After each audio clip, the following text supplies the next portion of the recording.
Well, hello, girlfriend. Good to see you. It's so good to see you. And I'm so sorry we missed our 3D connection that we annually get, but this is a good second best. I know, I know. This is not, I say we're not socially distancing. We are physically distancing, but Yes, mwah, virtual hug, virtual kiss. yes. I love that clarification. It's important. It is. It is really important. It's important as we're, both of us as moms, right? And thinking about, okay, well, are the messages that we're giving our children right now? And how do we use our terminology and our conversations with those we love, our interactions in the world right now to influence them and to have them be good humans and responsible for the environment, responsible for their health, that they're thinking about it too. And I definitely want to hit on this topic with you. We're going to get into keto as medicine because you're so big on food as medicine. I said your next book should be Keto as Medicine. And Yes. it's such a good topic. And you are a forefront leader in food as medicine. And especially, I've loved your book. So many of my clients and have used it. I've recommended it to patients, your book, The Anti-Anxiety Diet, and your Anti-Anxiety Diet Cookbook. Yes, yes. Fabulous recipes. Oh my gosh. And I have eaten some of your cooking. I'm just going to share this with the audience. I've eaten Yes, some of your cooking at the last KetoCon. You had a pre-event get together and I was blessed to be invited. I brought my daughters who were with me yes, and we feasted on some amazing stuff. I'm trying to remember all the amazing food. You had amazing slow cooked Wagyu. yes. I don't know, was it hazelnut fed or something? Delicious. There was those Wagyu lollipops, as we were calling them, and we were Um, using that. It was called like the beefinator or something, some very fast broil, where they were basically like campfire roasted hunks of Wagyu steak. That caramelization of flavor, it's just phenomenal. It's the A5 Wagyu. They're olive fed. Olive fed. That's it. I knew it was Yes, something special fed. yeah, some pigs are hazelnut fed though for sure. And then we did the cauliflower salad with one of my big things with keto is that, I don't abide by the yes or no food list, similar to you. So, we are all about metabolic flexibility. So there's a little bit of date chopped in there. Mm. It was roasted cauliflower and massaged kale with pine nuts and a really yummy vinaigrette with champagne vinegar. And then we did some kidney and organ meatballs that we had in like a marinara. We had, let's see, another salad with avocado and cumin and pickled onions. And then the big hit, which I know one of your daughters really dug, was the lavender macadamia nut CBD balls. Oh, Yes. yes. Those were amazing. Those were amazing. Melt in your mouth. Yeah. Is that recipe on your website somewhere or in It's your book? only in the anti-anxiety diet Oh, cookbook. oh Yes. man, I forgot about that. Oh my gosh, we'll have to get that recipe out and Yes. cook that for sure. I know my daughters love that. That was so good. Just and that also, again, still very, very low carb, so delicious, melted in your mouth. It was a perfect touch, perfect Yeah, touch. it And was then, funny because yeah, Ryan Lowry was there with the CGM. So Dr. Ryan Lowry, who is, with ketogenic.com and all of his stuff that he does, and he had a continuous glucose monitor, yeah. CGM, and he ate all of the things, and he's like not really into having the honey that was in the nut balls and other things. And he was like, look, my glucose. I was like, exactly. Food is medicine. It's all about the synergy and the relationship, not this myopic yes or no food list. So it was really cool to Yes. see, various people experience things that are outside of the box. Yes, and that's so true because that's something I noticed. I've worn the continuous glucose monitor, the Freestyle Libre, for over a year, and that's how I helped to fine tune my recipes and my plan for Keto Green 16. And something that I've noticed is also the timing of when we eat something. Totally, The totally. timing of when we eat just can make such a big difference. So like adding, that like the lavender nut balls at the end of the meal versus at the beginning of the meal. And when you're triggering, your body's glucose surge or insulin surge and actually just stays nice and steady. No, very little bump, none of that peaks and valleys. And sadly though, I have to admit that I do have, and my daughter was talking to me about this today because she said she has the same issue. We have a terrible affinity for French fries. And we're like, but we know it takes us up and takes us down. We Right. cannot do it. We cannot do We it. see that So feedback. it's good to have that feedback, but also that you recognize too how that's a trigger to make you have cravings, to decrease your willpower, it just puts you on this glucose roller coaster. Most So definitely. so keto as medicine for sure. And Yes. talk about how you have gotten into this area, Sure. and I want to let our listeners know I've interviewed Ali Miller before in on her book, The Anti-Anxiety Diet. You guys go back and listen to that podcast. It is fabulous, one of my highest rated podcasts. So be sure to listen to that and definitely pick up her anti-anxiety book, anti-anxiety diet book, and her anti-anxiety diet cookbook. So I got to pull that off the shelf and get that recipe too. Good, good. Thank you. So, yes, I've been working as a functional dietitian for over a decade, and I've always been in the ketogenic space. One of my biggest rotations as a dietitian in the med center was at a weight loss clinic, and they were using a VLCD, a very low calorie diet. It was not quality based. It was these very processed shakes that were working as meal replacements as an alternate to bariatric surgery. And as an intern there, I remember I had an 8-week rotation and I started to talk about, okay, so you guys are doing ketosis. I had only heard about the term, ketosis in the state of ketoacidosis as a danger and harmful condition for uncontrolled diabetics. And then I had a small component, probably of a single lecture, that talked about the ketogenic diet as a tool for epilepsy and neurological health. And aside from that, I really was not exposed until this rotation. And it was really cool to start to see that when we brought people's carbohydrate levels down, their energy levels became more regulated. So, like you said, they got off that blood sugar spike and crash of hanger, low blood sugar, and shakiness, and that vicious cycle of the cookie cycle of another pick me up and drop me back down. Hmm. We saw cravings regulated substantially. We saw a big impact on body composition change that was really accelerated beyond mere calorie restriction. And so I started to look at what this, plan was of these processed shakes and started to put together, well, what if though we did this with whole real foods? So my first job out of my dietetic rotations was running a clinic for 3 years. And I did a food as medicine ketogenic program, and this was done through a physician's clinic, and then opened my private practice and continued to do that as a piece of the puzzle.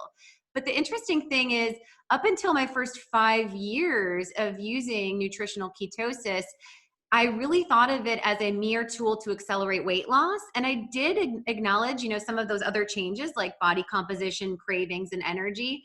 But it wasn't until like the 4th or 5th year where I decided, oh, this individual got off their Humira. This individual is able to not only get off of their diabetic drugs, which was a known, like their metformin, or get off insulin completely and whatnot.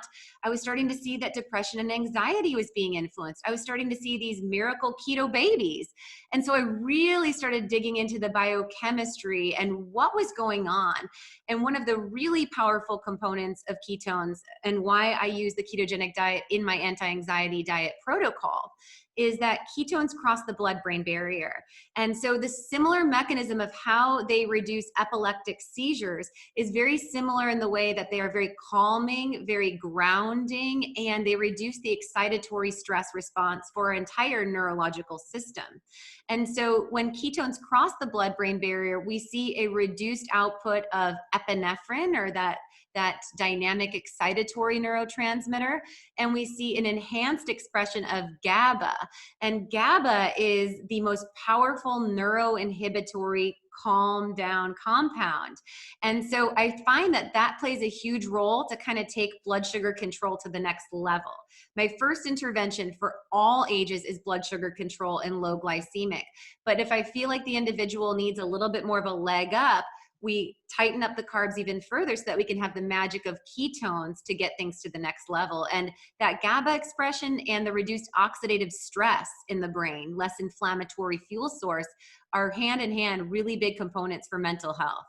So let's talk about that again, that GABAergic Yes. component of the ketogenic diet, of getting into ketosis.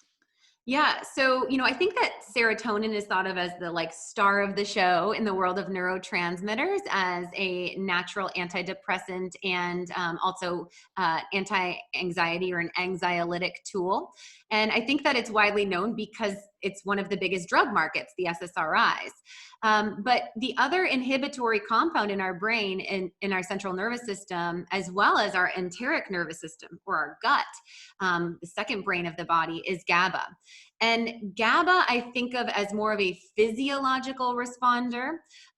So when we think of Parkinson's disease, it's a very good classic visualization of an individual that is not having optimal GABA response in their body and GABA depletion. So they're dealing with tremors, right? And so we're looking at GABA as having this physiological ability to reduce that stress response.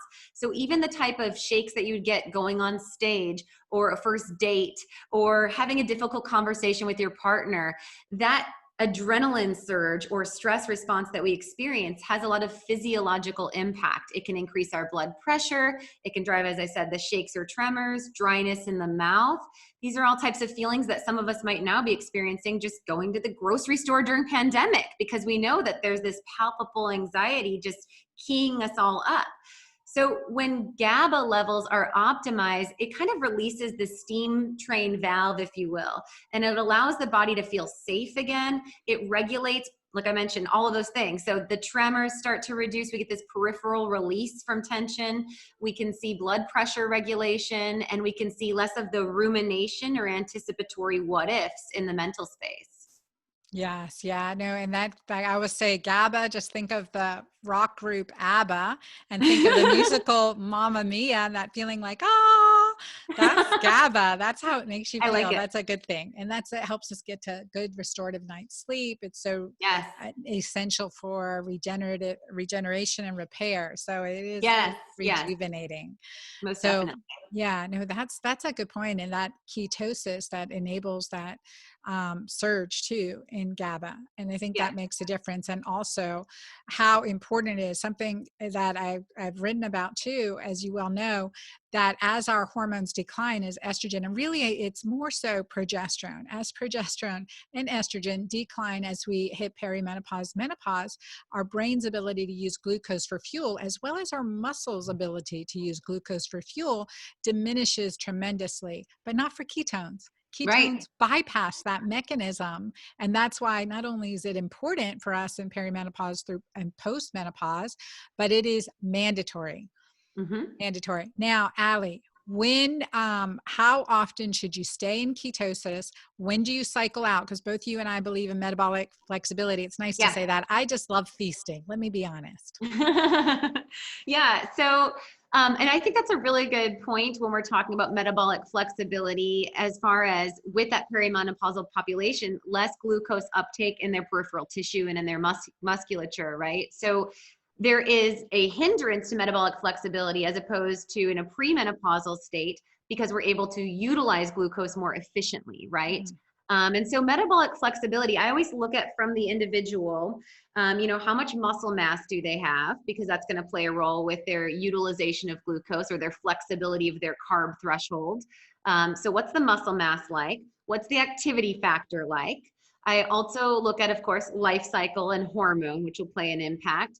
The status of insulin resistance, or how handicapped they are metabolically, in the sense of, has this individual, been diagnosed as a type 2 diabetic for over a decade? Or are they just starting to tip into an A1C at the 5.8, 5.9 world? So that's going to play a role of how tight we have to be with their carb control to get them into a state of nutritional ketosis. And I think that what you and I preach with this is that it's not about necessarily the higher the better in the number of ketones produced.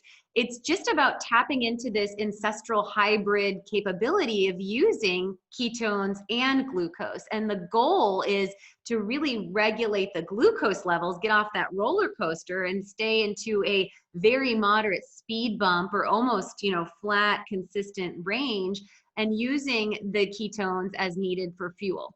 Whereas we know sometimes when those levels get higher, especially in like a blood meter over 3.5. And so I know personally that's when my epinephrine kicks up.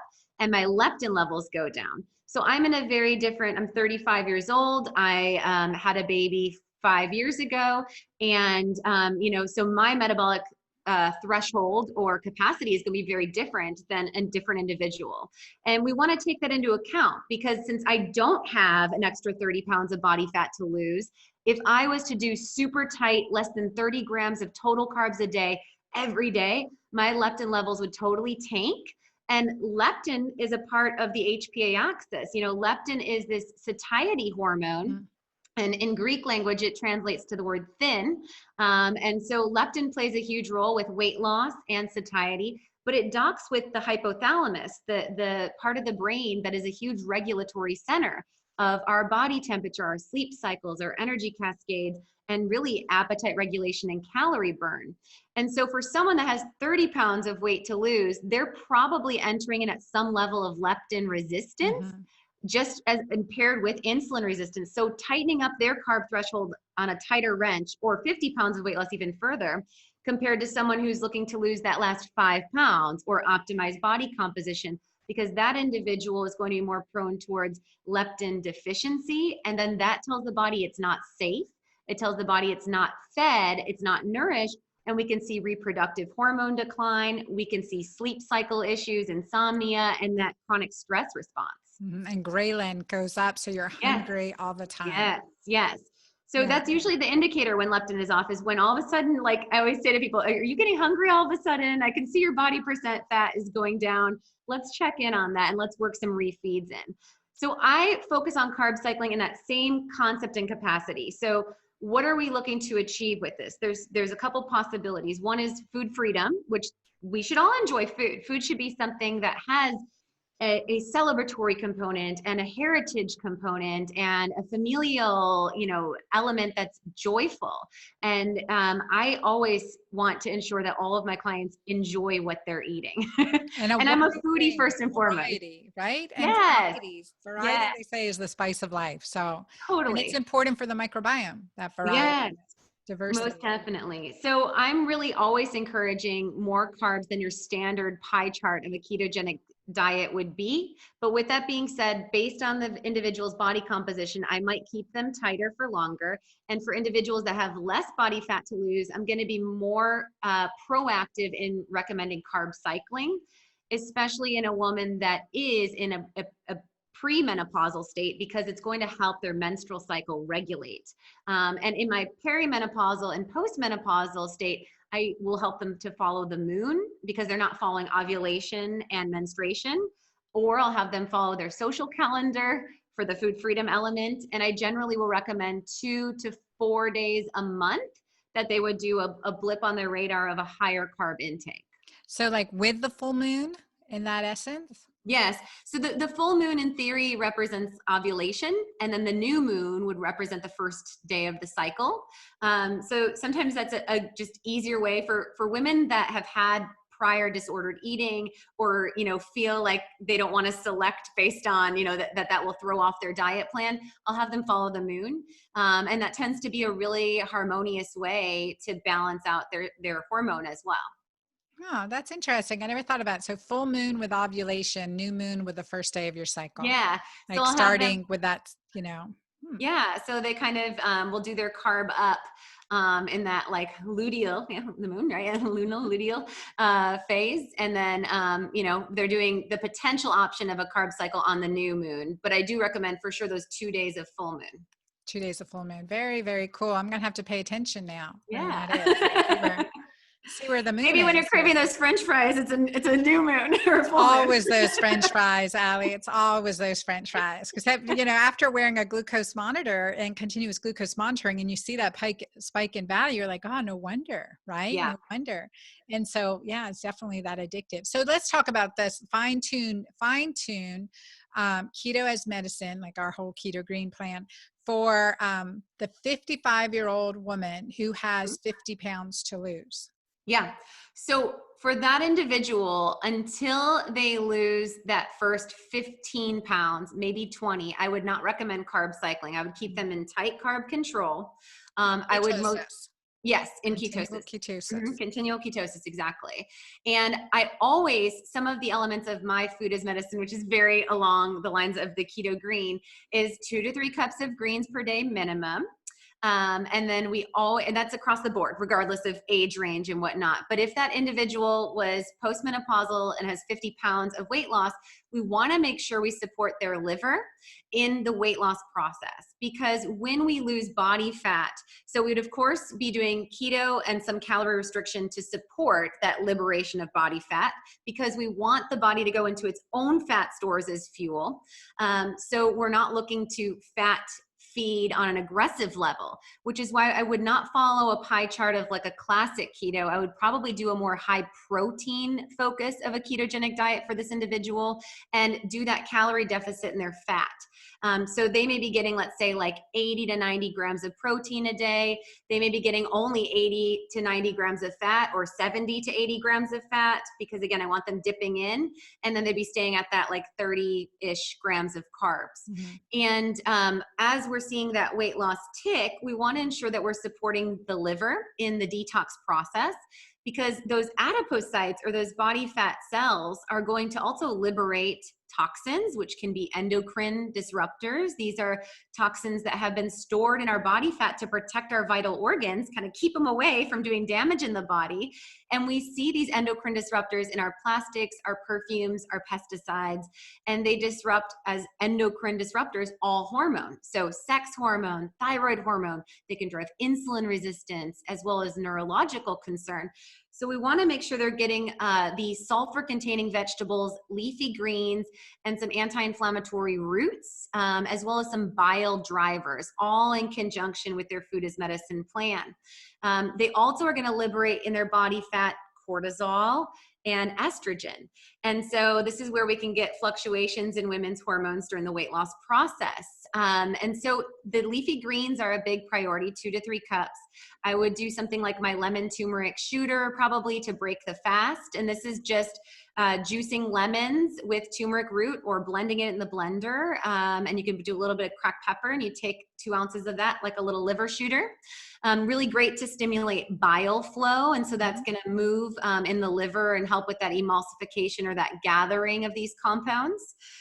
We would also be getting in a lot of alliums. So this is our garlic, shallots, leeks, onions, and incorporating at least a half a cup of these daily. And then we'd be looking for about a half cup to 1 cup of cooked cruciferous vegetables, which would be like our broccoli, cauliflower, cabbage, Brussels sprouts, and then of course the lean, clean proteins to distribute throughout the day. I love it. I love it. So things that stimulate bile. What Mm-hmm. are some other things? You said the turmeric lemon shot would The do that. lemon turmeric, yep. And then you also want to look at bitters. Yes, So I in love your leafy bitters. greens, yeah, anything that really creates that saliva pooling when you bite it, that's going to create that same kind of action, I imagine, from the liver, that bile shootout. And so the lemon and olive oil in your salad dressing is really fantastic for bile support. Adding leafy greens that are bitter, like endive, and also dandelion, radicchio, incorporating some of those mixed into your salad greens and your tub mixes, really fantastic support as well. Beet greens, one of my Yes, favorite alkalinizers, and it yes. is that bitter. Add some lemon and olive oil into that, and it's just like, for me, it's the perfect food, and I threw them away for decades.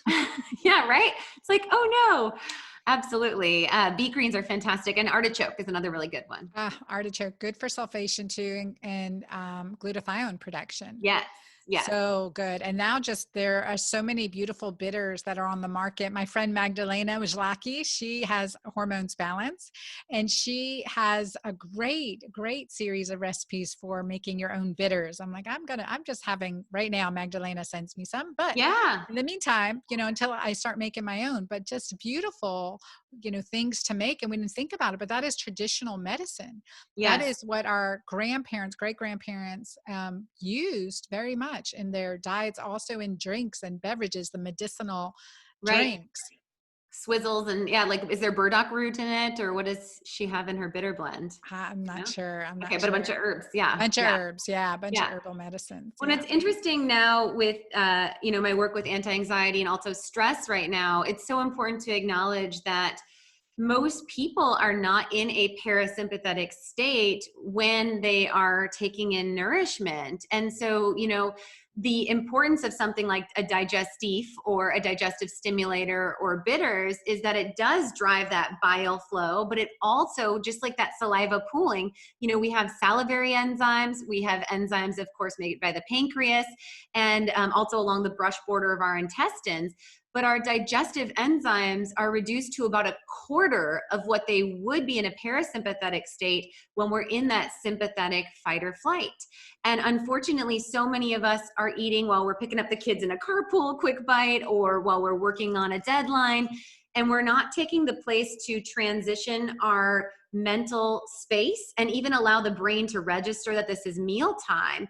And so if we're not smelling our food, we're not engaging with our food. That's also why cooking is fantastic. When you're cooking, you're pre-digesting. That whole process of cooking is getting your system revved up for eating. You're smelling, you're cutting, and that active process is going to enhance the way that you absorb nutrients at that meal. Absolutely. And just again, taking that time to smell the food, smell the spices, smell the herbs, and have that for full flavor initiation so that you do start salivating even before you Mhm. start eating. Yep. And how important that's so important. Great point. Now, Allie, food as medicine, keto as medicine, these are, and again, as mood stabilization. So much. I see this in my keto green community. Once we are detoxing, right? There's that period of detoxification that occurs. I'm like, journal, pray, drink a lot of water. We're going to get through this detoxification. And it's so true. You can definitely understand that our body is an energetic body, right? And we're going to Yes. move things through our organs energetically as well as physically.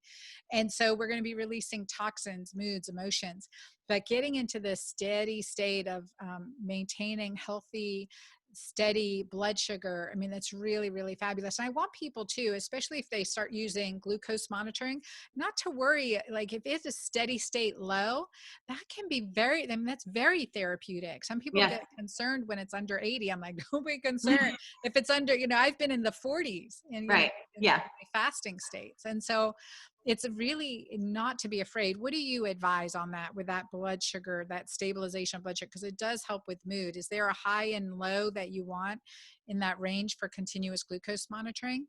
Yeah, I mean, I generally say sticking between 65 to 95, and then of course the postprandial influxes, depending on your intake, falling into the like 110 world. Diabetic control is being at 120 2 hours postprandial, but we're generally not even going to see our influx hitting that if we are staying in a lower carb state. Yeah, it's so true. So that's a good, and you just see these little bumps in the roads pretty much. Mm-hmm. Mm-hmm. Now, let's switch gears a little bit and let's talk about preparing our children, preparing our households, preparing our children for school in the Yeah. fall years. How are you approaching this? And what, I know there are rules and regulations, and I'm not sure schools are going to be open. They're not going to be opening, what's going on. But right now it's kind of, there's some scary rumors going on. Tell me. Yeah, so May 19th is when the CDC put out their back to school guidelines. That date is scarred in my brain. I know it. My daughter is 4 years old, and she went back to her Montessori school on May 11th. And in that process, I, was a very proactive, probably beyond, that's the kind word. Who knows what the school called me? But Militant, maybe. No. yeah, a bare-hearted mama. Okay. Because I said, I will not send my 4-year-old back to school until I can feel confident that her teacher can smile at her. I will not send my daughter back as a 4-year-old to a space that does not feel safe. And here are my reasons of why I want to make sure that her classroom does not mandate masks. And here are my reasons why I want to ensure that her classroom includes touch. And so I sent a gamut of studies that show infection rates increasing with use of cloth masks, especially misuse. I think, for the record, and I know this is slightly controversial, but children of any age until you hit 15 or some level of personal responsibility, and even within the 15 to 18, we know there's variances dynamically, but to have a child in a mask for 8 hours, when we know that children deal with rhinitis, when we know that children are touching, and it is a vector for pathogen. It is not going to support their immune system. It's actually going to hinder it. And that's widely concerning for me as a parent when I look at this back to school model. My concerns for my Stella were that, children need to feel safe. They need to have reassurance of a smile if they fall and bump their knee, if they're getting frustrated with writing a lowercase letter E or whatever's going on in her schooling right now. They need that reassurance of nonverbal communication.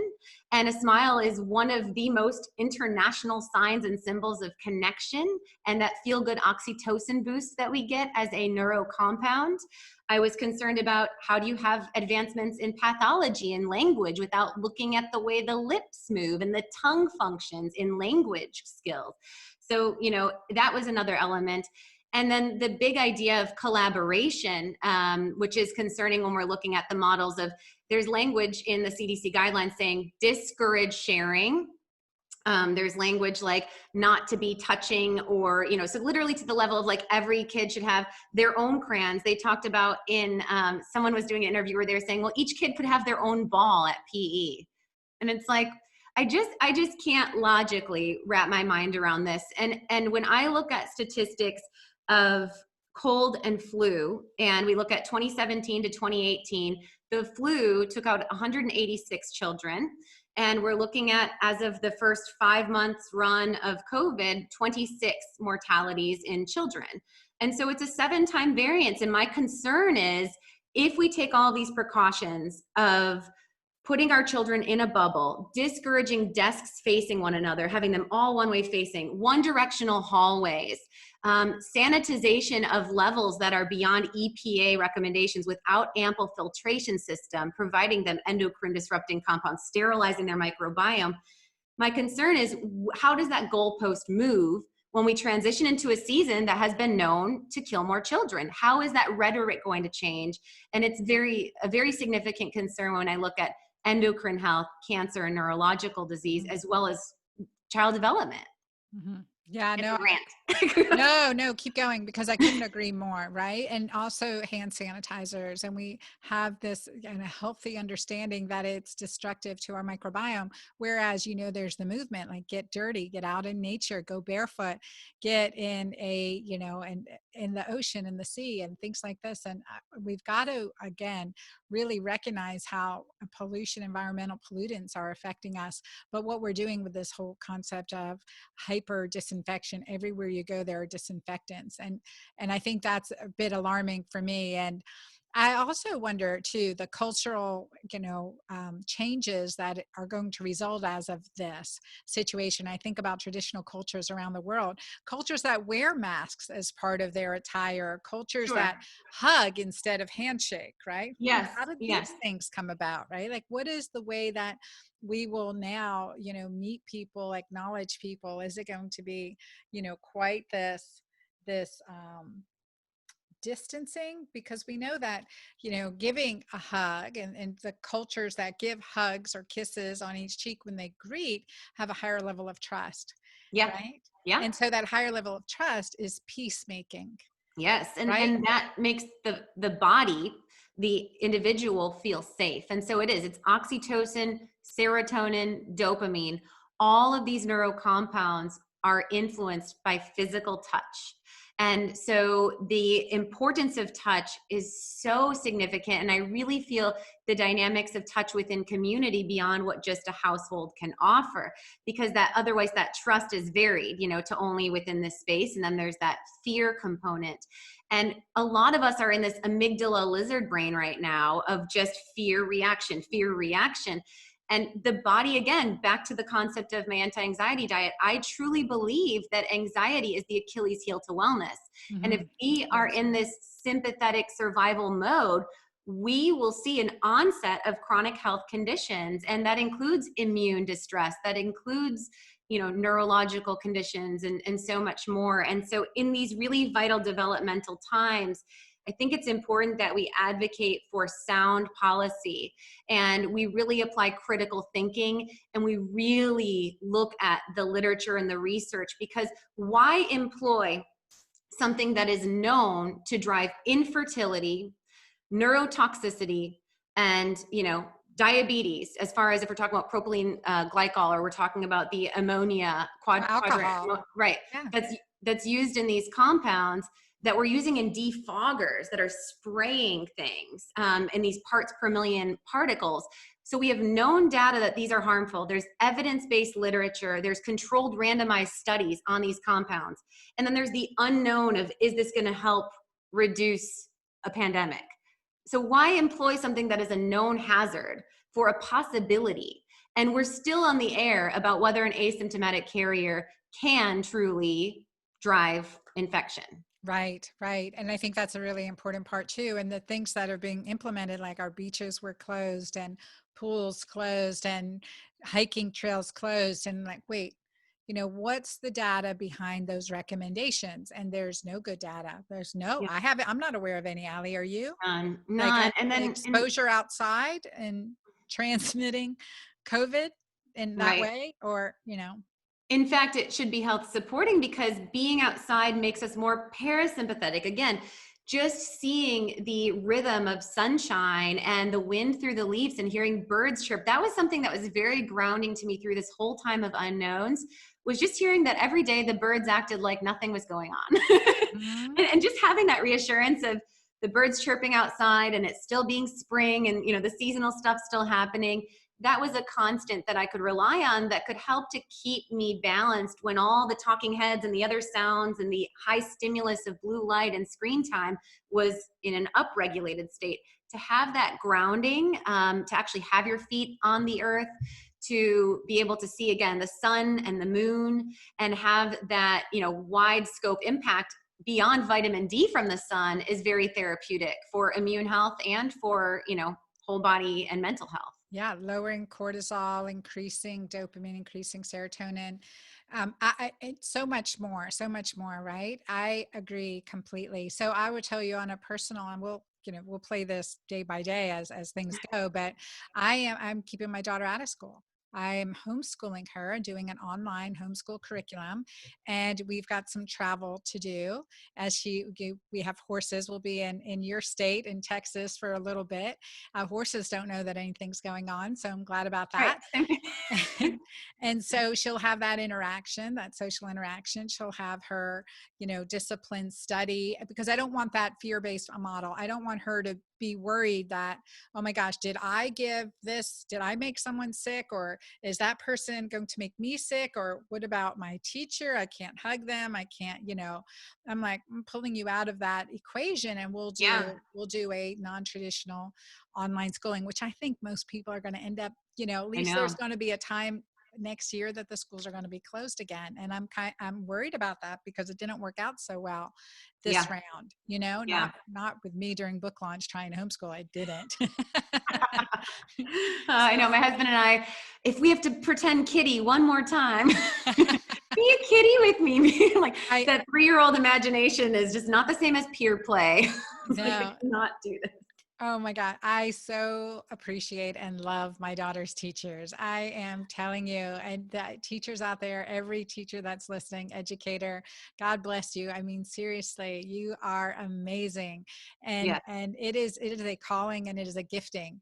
And yeah, so I'll let you know day by day how I do. yeah, yeah, most definitely. So, but I think that's important. It's an important too, because we're going to look at education as it transitions. But I want people, everyone who's listening, Allie and I are very on board with this. I'm a physician and I've been exposed to many worse things than COVID in the, clinics, right? Hmm. In the ICUs, in the, wards, MRSA, cytomegalovirus as a pregnant mom. I mean, just name the high risk exposures that I've had without any choice, right? Without Right. any choice. And we don't think of that, but I want to tell you that I want to do everything possible to keep your immune system strong. And it comes from understanding the science behind the recommendations.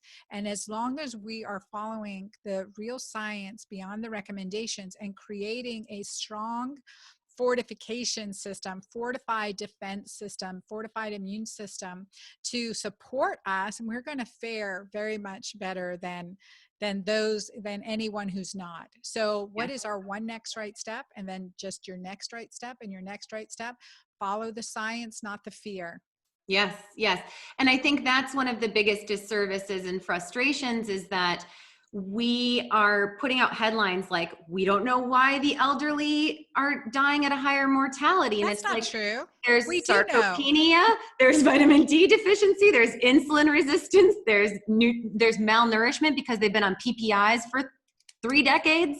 I mean, there's a gamut of Hyperglycemia, iatrogenic impact that can, multi-pharma, polypharma, let's call right, that out. They're right, typically on 3 or more medications. right. Has So, anyone called that out? We need to call that out. That's huge. There's no science looking at 3 or more medications in any right. population over time. And Medicare doesn't reimburse vitamin D testing. And we No. saw 88% increased mortality with insufficient vitamin D. When vitamin D drops below 29, it is a substantial factor. And what a simple intervention and a cost-effective intervention to employ in this country to provide 5,000 IUs of vitamin D, ideally with a combination K1, K2. Absolutely. But you know what? That hasn't been discussed to the level that it could be, nor the connection of insulin resistance. So that's where, again, this full circle keto as medicine. Medicine. If you are regulating your glucose levels, your insulin docking requires your T helper cell function. So when we're talking about immunological function, we see when glucose levels spike. I mean, study after study after study, when glucose levels spike, we see hindered white blood cell function. And our white blood cells are our initial, defenders of our immune system. They upregulate all of the compounds that drive the inflammatory response, as well as a lot of the immunological response. And so if you can optimize your blood sugar control, you will have a better base system to defend from any pathogen. And that's any virus coming in the next 5 years, 10 years, 15 years. Metabolic health is really key for optimized immune function. And you get the added benefits of looking better in your holiday dress and feeling better in your skin, having enhanced confidence, sleeping better, better hormone balance, and the list just goes on. I love it. Yes, absolutely. And so I couldn't agree more. So no better time for the anxiety Yes. diet cookbook and the anxiety diet book, as well as Keto Green 16. You guys, lots of recipes, lots of philosophy behind it. And it's not just about what we eat, it's how we live, how we think, how we interact, how we socialize. So join us in this movement, getting stronger, healthier, and better. Ali, I want to thank you for being with us. Tell our audience where they can get more of you, and definitely everyone follow her Instagram. In her story, she pops up with her gorgeous daughter Stella, and it's just amazing. She's always sharing some great information. So your Instagram and your website. Sure. So everything's really simple at Ali Miller RD. So it's just ALIMILLER RD. So that's on Instagram and Facebook. And then the website is alimillerrd.com. Easy, easy. Thank you. And your book, Anti-Anxiety Diet Cookbook? Yep, these are both on the website. We have a bundle with both. So that's 20% off if you do the book and the cookbook, which is a great option. And they stand alone. I will say the anti-anxiety diet is the nonfiction, science, nerdy, deep dive. Love For it. those of you that want to do all the HPA axis stuff and understand deeper, I have a table on neurotransmitters and the different forms of probacteria strain that drive production and XYZ. But the anti-anxiety diet cookbook could stand alone for a little bit of an introduction to give you a taste. It kind of compresses the first book in the first chapter and then is all recipe driven. Yes, and you have a great podcast on iTunes, Podcast Yes, Addict, wherever you listen to podcasts. I've been on there a couple yes. times. I love your interviewing style too. Thank So you. much good, and all your podcasts are amazing. You really dig out some stuff. Just one quick note as we go, because we just published um, an interview on the carnivore diet. Yeah. What is your feedback on the carnivore diet? And So I've used the carnivore diet clinically with inflammatory bowel disease. And that's the one population that I really see that potentially as warranted as needed. So the carnivore diet, kind of took steam with the ketogenic movement, but also with Dr. Gundry's plant paradox. And so, the idea of anti-nutrients, whether they are in the form of solanine or lectins or all of these different compounds that plants have to protect themselves, I think that that's a sound concept. And I think in the idea of an animal sitting and obliterating an entire crop and eating to gorging, that yes, that would cause digestive distress and over time would potentially be toxic to that feeder. Unfortunately, I just don't see, aside from like a raw vegan diet, I just don't see an intake that would actually create harm in the human body. Aside from someone that has truly bleeding intestines. So if someone is dealing with severe Crohn's disease or ulcerative colitis flare, I will remove all plant matter and I will work really aggressively with a bone broth, like fast for the first 5 days, where we're just loading them with that connective tissue support and that L-glutamine, and we're really allowing their digestive tract to completely rest. And then I do bring in meat and fish as the next step. And then I slowly will bring in vegetable fibers. But for certain, by that 6th week, I want them to be getting those detoxifying compounds, these antioxidants, because I've just seen clinically that even if we're going to say that turmeric is a stressor to the body or this other, bioflavonoid is actually a toxin, if we see in literature that that toxin serves as a hormetic stressor, meaning that it pushes the body to become stronger, just like lifting an arm weight. So, you could argue that lifting 5 pounds is hazardous because it tears your musculature. But what happens after you lift the weight? If you lift 5 pounds for 20 reps, you're going to gain muscle mass, you're going to rebuild those muscle fibers, and you're going to get enhanced metabolic health. Now, if you had to lift that 5-pound weight for 24 hours or even 8 hours, you're going to get such severe atrophy and muscle damage that would throw off your allostatic load, and that would be too much of a stressor. We just don't take plants in that level that they tip the pendulum to a dangerous way. I feel that plants serve as a hormetic stressor from those anti-nutrients, and those stimulate the body to put out more detoxifying compounds and more health supporting compounds.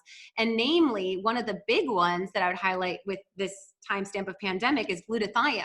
Mm-hmm. And this is the grandmama antioxidant, with vitamin C being the little kid sister, which we also get in all of our produce. And so when we work these antioxidants, we've seen glutathione levels when insufficient, endogenous glutathione status being a big impact of this respiratory virus in the pandemic. And so I think that that's another connection and argument of why we need that biodiversity.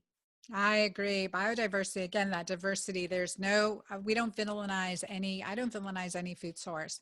And I Yeah. think that's just a matter of when, where, how, and how we do that.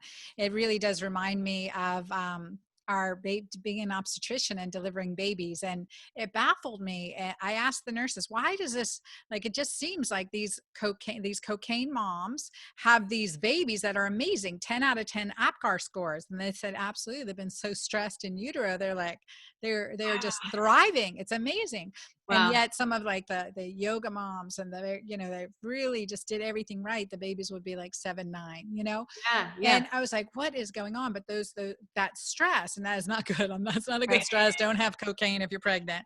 I'm not saying that, but it was just fascinating to me. There's good stress and bad stress. That's why we exercise. That's why we do high intensity interval training. That's why we have Yeah. diversity. That's why we feast and we fast. Fast. And I agree too in healing irritable bowel, any type of gastric issues. And I've had clients with Clostridium and Mhm. Pseudomonas. I make them, they fast with, typically they'd use my keto alkaline shake that has additional nutrients in it, and 100% bone broth, extra collagen, that fasting, that healing restorative, sometimes adding in aloe, but just to heal the GI tract as much as possible with that rest. I And agree. sometimes we need those plant-based botanicals to assist in a actual gut cleanse, right? So if we're seeing those gut pathogens, we want to employ things like berberine root, and we want to employ things like caprylic acid, and all of these again coming from, you know, the vegetation kingdom, if you will. And Allicin. so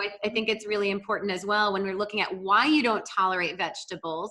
Let's get to the root cause. So is it that you're not getting enough digestive enzymes because you're eating in a stressed environment? So you're dealing with mechanical cramping and that's creating GI stress or that bloating? Or is it a gut pathogen or yeast overgrowth that's fermenting the fibers that you're eating? Either way, we want to reset the button and get you back to tolerate it for optimal health. Absolutely, absolutely. All right. Ali Miller, RD, ALI Miller, RD.com. Thank you, Ali. Thanks for being. I always enjoy our time together. Always fun. Yes. Take care. Thank you. Can't help but love that woman. I tell you, Ali Miller is one of the brightest individuals and so knowledgeable, as you can tell. Really, I recommend her book, The Anti-Anxiety Diet, and her cookbook, Well Balanced Meals, and just an additional resource for you to have. And think about at this time how important it is for you to gain healthy community. Gain healthy community, and it's virtual right now as much as possible. And with that, I am going to plug our Keto Green community on Facebook. Our community is amazing at encouraging, at being authentic, at really taking the next best step. So join us in taking your next best step in our Keto Green community on Facebook. So be sure to share this episode and join us in community. Thank you for being with me. This is Dr. Anna Cabeca, the Girlfriend Doctor, here till next time.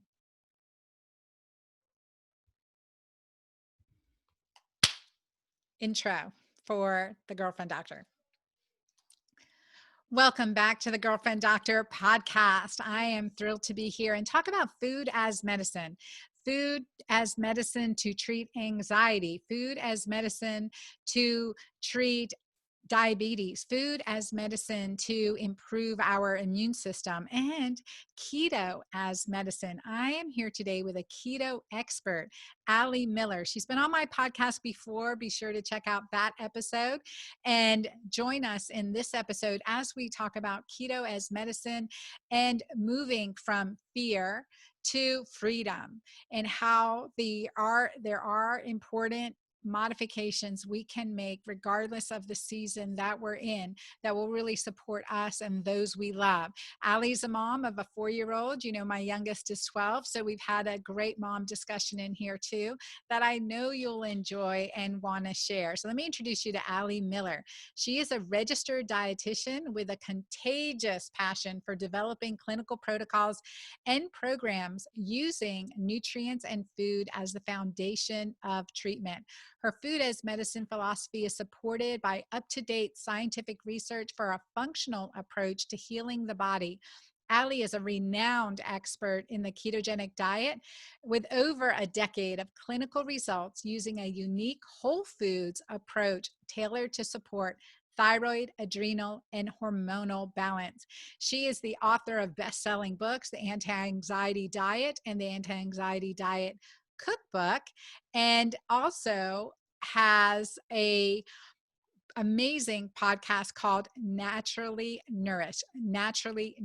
So she's been all over the web in so many places. I know you'll love her as much as I do. So join me in welcoming Ali Miller. Thank you.